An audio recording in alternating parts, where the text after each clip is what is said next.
네, 경제의 깊이를 더하는 이슈 플러스 시간입니다.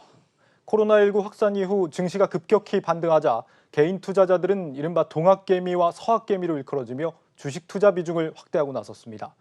심지어 빚을 내 투자를 하는 사람들도 늘고 있는데 증권사들이 고리대출 장사로 손쉽게 배를 불리고 있다는 지적이 나옵니다.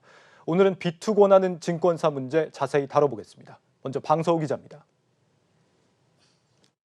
국내 증시 신용융자 잔액이 16조 6천억 원을 돌파했습니다. 지난 9월 기록한 사상 최고치 17조 9천억 원에 바짝 다가서고 있습니다.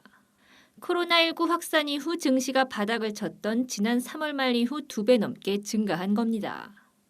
증권사들은 반색을 감추지 못합니다. 신용융자는 투자자들이 주식에 투자하기 위해 증권사들로부터 빌린 돈으로 이자가 높아 짭짤한 수익원이 됩니다. 실제로 개인 브로커리지 비중이 높은 키움증권은 올 상반기에만 신용융자 이자 수익으로 682억 원을 벌어들였습니다. 다른 증권사보다 높은 평균 9.6%의 이자율로 돈을 빌려준 결과입니다.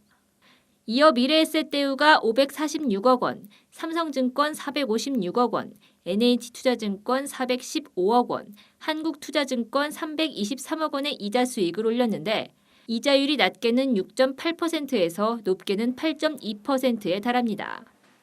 여전히 급증하고 있는 증권사들의 대출 잔고를 감안하면 이들의 이자 수익 규모는 추가로 늘어날 것으로 보입니다. 지난 10일 기준 신용융자 잔고가 가장 많은 증권사는 미래에셋대우로 1조 3,048억 원에 달합니다. 삼성증권과 NH투자증권, 한국투자증권, 키움증권 등이 뒤를 이었습니다. 상황이 이렇자 대출로 버는 수익이 전체 수익에서 차지하는 비중도 높아지고 있습니다. 증권사들의 신용융자 이자 수익이 전체 이익에서 차지하는 비중은 지난해 16% 수준이었지만 올해 증가 속도를 감안하면 이 비중은 20%를 넘어설 전망입니다. 특히 초대형 IB들이 물량 공세를 퍼부으면서 작년까지만 해도 대출 잔고가 증권사들 중 가장 많았던 키움증권이 뒤로 밀린 상황을 감안하면 판도가 바뀔 수 있다는 분석도 나옵니다. 업계에서는 올해 증권사들이 거둘 수 있는 위탁매매 관련 이자 수익이 전년 대비 최대 20%가량 늘어날 것으로 보고 그중 미래에셋대우가 2,410억 원을 쓸어모으며 고금리 대출 1위에 오를 것으로 점쳤습니다. 한국경제TV 방서우입니다. 증권사들의 이자 수익이 급증하는 데에는 높은 금리도 한몫하고 있습니다. 금융당국이 즉각 압박에 나섰는데 상황은 거의 나아지지 않고 있습니다. 일부 증권사의 경우 여전히 금리가 연 10%가 넘었습니다. 이어서 박승원 기자입니다. 지난 8월 증권사 사장단 회의에 참여한 은성수 금융위원장. 이 자리에서 은 위원장은 대뜸 신용거래 융자금리를 화두로 꺼냈습니다. 한국은행이 기준금리를 0.75%포인트 인하할 동안 신용거래 융자금리는 전혀 변동이 없었다며 사실상 금리 인하를 압박한 겁니다.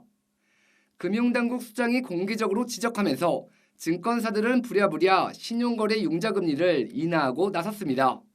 가장 먼저 미래에셋대우가 비대면 계좌에 대한 신용거래 융자금리를 0.5%포인트 인하했고 삼성증권과 대신증권 역시 최대 1%포인트 내렸습니다.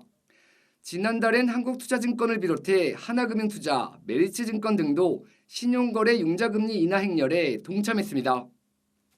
이처럼 증권사들이 금융당국의 압박에 호응하는 모습을 보이고 있지만 여전히 금리 수준이 높다는 게 지배적인 시각입니다. 실제 대신증권은 상환 기간에 따라 최대 1%포인트 인하했지만 최고금리가 9.5%에 달합니다. 금리를 내린 하나금융투자의 경우 상환 기간에 따라 최고 10.5%에 달하는 금리를 적용하고 있고 삼성증권 역시 최고금리가 10%에 육박합니다. 높은 수준의 금리뿐 아니라 구체적인 기준 없는 고금리 산정 관행도 비판의 대상이 된 지 오래입니다.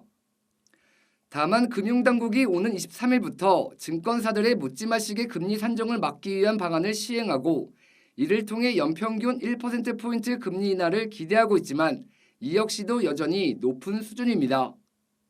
지금은 보이지 않는 담합 같은 행태로 인해서 금리가 거의 유사하고 또한 차별성이 없기 때문에 소비자 입장에서는 울며 겨자 먹기로 증권사의 금리를 받아들일 수밖에 없다는 것이죠. 그런 측면에서는 이번 기회에 근본적인 개선이 필요하다고 봅니다. 동학개미 상대로 이자 장사에 몰두하고 있는 국내 증권사들. 손쉽게 과도한 이득을 취하고 있다는 비판과 함께 초대형 IB 취지가 무색해지고 있다는 지적이 나오고 있습니다. 한국경제TV 박승원입니다. B2 권하는 증권사 문제 좀 더 자세히 살펴보겠습니다. 증권부 정희영 기자 나와 있습니다. 정 기자, 이 증권사들이 이자 장사로 배를 불렸다는 얘기를 우리가 좀 살펴봤는데 계속 이렇게 가도 위험성은 없는 겁니까? 네, 대출을 통해서 레버리지 투자를 하는 경우 소위 말해서 빚을 내서 투자하는 거죠. 이럴 경우에는 이제 주가가 하락할 때 네. 반대 매매를 통한 손실 규모가 더욱 커질 수 있습니다. 올해 급락장 이후 반대 매매 규모는 월 평균 약 3,400억 원 규모로 지난해 월 평균 반대 매매 금액 대비 2배 가까이 급증했는데요. 최근 빚을 내 투자하는 B2 급증과 무관치 않은 양상입니다. 반대 매매는 주가 하락을 추가로 불러오는 악순환 구조로 이어질 개연성이 농후한데요. 네. 자칫 조그만 악재에도 증권시장 자체가 크게 흔들릴 가능성도 배제할 수 없습니다. 그렇군요. 이 증권사들이 최근 들어서 유독 이자 장사에 열을 올리고 있는데 어떤 이유 때문이라고 보십니까? 네, 물 들어올 때 노젓는다고 하는 게 맞는 편일 것 같은데요. 예. 저금리, 저성장 기조 속에서 개인 투자자들의 증시 관심도가 크게 높아졌습니다. 앞서 보신 대로 빚을 내 투자하는 B2 수요도 자연스럽게 늘었고요. 또 주식 등을 담보로 간편하게 돈을 빌리고 또 빌려주는 구조도 한몫하지 않았나 판단됩니다. 또 무엇보다 리스크 대비 수익 등을 감안한다면 증권사 입장에서 이만큼 매력적인 수익 구조도 없을 텐데요. 당장 국내 증권사들의 신용융자 이자율 역시 상당한 수준입니다. 지난 9월 말 기준으로 증권사들의 평균 신용융자 이자율은 대출 기간별로 일주일 이내에는 5.75%가 적용되고 6개월을 넘어설 경우에는 8.75%에 이릅니다. 네. 물론 증권사들의 경우 조달금리 측면에서 은행과 단순하게 비교하는 것은 좀 다소 무리가 있을 수 있지만 투자자들이 체감하는 이자 수준은 대체로 높다는 반응입니다. 참고로 은행연합회에 따르면 지난달 국내 5대 은행의 신용대출 금리는 2.58%이고 주택담보대출 금리는 2.61%인데요. 증권사의 경우 일주일만 빌리더라도 은행권의 신용대출 금리나 주택담보대출 금리보다 2배가량 높은 이자율을 부담해야 하는 건데요. 6개월 이상 빌릴 경우에는 9.73%를 기록하고 있는 상호저축은행의 연간 평균 대출금리와 1%포인트밖에 차이가 나지 않습니다. 그렇군요. 그렇다면 이 이자 장사 말고 증권사의 어떤 진짜 경쟁력이다 할 수 있는 그런 다른 사업들도 많이 있지 않습니까? 뭐 그런 사업들 지금 잘 수행하고 있는지 궁금한데 어떻습니까? 네, 일단 사업 부문 먼저 짚어보면 이제 대표적으로 투자은행, 그러니까 IB죠. 이 부분과 이게 자기매매라는 게 있는데요. 네. IB는 기업의 자금을 조달하거나 부동산 투자, M&A 주선과 같은 업무를 의미하는 건데 네. 증권사 스스로의 역량이 실적을 좌우하는 사업입니다. 우선 국내 증권사들의 부문별 실적을 살펴보겠습니다. 네. IB와 자기매매 부분은 올해 들어 수익이 감소하는 추세인데요.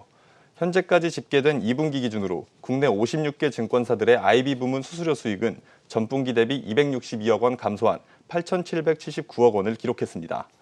2분기뿐 아니라 지난 1분기 역시 그 전분기 대비해서 약 1,100억 원가량 감소했는데요. 매분기 꾸준히 상승세를 보이던 모습과 달리 올해 들어 2분기 연속 감소세를 연출했습니다. 자기매매 손익의 감소폭은 더욱 가팔랐습니다. 지난 2분기 기준 자기매매 손익은 3,775억 원을 기록했는데 지난 1분기와 비교했을 때 약 3분의 1 토막 난 겁니다. 2018년 이후부터 살펴보면 매분기 꾸준히 1조 원대를 기록하던 모습과 최근 들어 부진의 깊이는 더욱 깊어 보이는 상황입니다.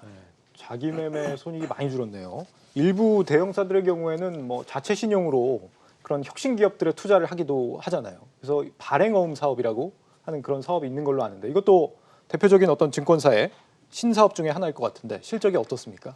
네, 맞습니다. 일단 국내에서 자기 자본이 4조 원 이상인 증권사에는 발행어음 업무와 같이 신사업에 진입할 자격을 주어지는데요. 이거 보고 이제 초대형 IB라고 부릅니다. 네. 현재까지 국내에서 발행업 사업을 인가받은 증권사는 한국투자증권과 KB증권, 그리고 NH투자증권 총 3곳이 있습니다. 이들의 발행어음 집행 내역을 살펴봤는데요. 추경호 국민의힘 의원실이 금융감독원으로 제출받은 발행어음 실적 및 운용 현황에 따르면 지난 9월 말 기준으로 이들 세 증권사가 모집한 발행어음 잔액은 17조 원이고 투자가 집행된 금액은 11조 5천억 원입니다. 하지만 집행자금의 60%에 달하는 약 7조 원 정도는 대기업과 중견기업으로 유입됐는데요. 반면 스타트업이나 벤처기업으로 유입된 자금은 480억 원으로 전체 집행금액의 약 0.4%밖에 그치지 않는 수준입니다. 결국 혁신 기업에 대한 모험 자본을 공급하자는 발행어음 사업의 당초 취지와는 동떨어진 행보라는 비판을 피하기는 어려운 상황입니다. 네, 이 사업의 본래 취지에 맞지 않게 운영이 되고 있는 그런 실정이군요. 한마디로 뭐 손쉬운 이자 장사는 적극적인 반면에 증권사들의 경쟁력이라고 할 수 있는 사업들에는 좀 미흡하다 이런 건데 개선할 방법은 없는 겁니까? 어떻게 달라져야 되는 겁니까?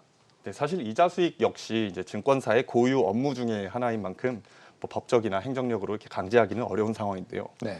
하지만 고금리에 몰두한다 이런 점이 좀 문제가 되는 부분일 텐데 앞서 이제 리포트에서 보셨던 내용처럼 오는 23일부터 시행될 대출금리 산정 모범 기준이 좀 조속히 자리를 잡을 필요가 있겠습니다. 그리고 뭐 금융투자 산업 역시 하나의 산업이라는 점에서 글로벌 경쟁력 확보를 위해서라도 국내 투자자를 대상으로 한 이자 장사보다는 증권사 스스로의 역량을 키울 수 있는 사업 분야에 보다 더 집중할 필요가 있어 보입니다. 네, 여기까지 듣겠습니다. 정 기자 수고했습니다. 네, 감사합니다.